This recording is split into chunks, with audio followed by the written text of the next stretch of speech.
Hello guys. അപ്പോൾ ഇന്ന് സൺഡേയിൽ എല്ലാവരും വീട്ടിലും ബിരിയാണി നെയ്ച്ചോറൊക്കെയല്ലേ.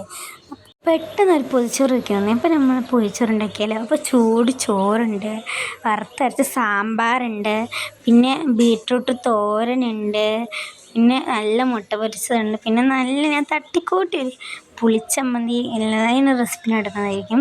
എന്നിട്ട് ഞാൻ ആദ്യം ചോറ് വെച്ചു, എന്നിട്ട് നമ്മൾ സാമ്പാർ വെച്ചു, എന്നിട്ട് ഞാൻ നല്ല ബീട്രൂട്ട് തോരൻ വെച്ചു, നല്ല ചുമന്ന കളർ, പിന്നെ മുട്ട പൊരിച്ചത് ചമ്മന്തിയും കൂടി വെച്ച് നല്ല പൊതിഞ്ഞെടുത്ത് ഞാൻ നല്ല മണം പൊതിഞ്ഞാൽ ലീക്കാവും. എന്നിട്ട് ഞാൻ ഒരു പുറത്തുമ്പോൾ നല്ല മണം. അപ്പോൾ രണ്ടാമത്തെ പുറത്തുമ്പോൾ എന്താ സുഖം. അപ്പം ഞാൻ ആ മുട്ട അങ്ങോട്ട് മാറ്റി വെച്ചിട്ട് എല്ലാതും കൂടി ഒരു പിടി പിടിച്ചു.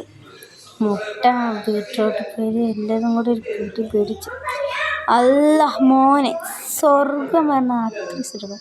പിന്നെ ഞാൻ വീണ്ടും നല്ല എല്ലാവർക്കും ഇത് ഇഷ്ടപ്പെടും.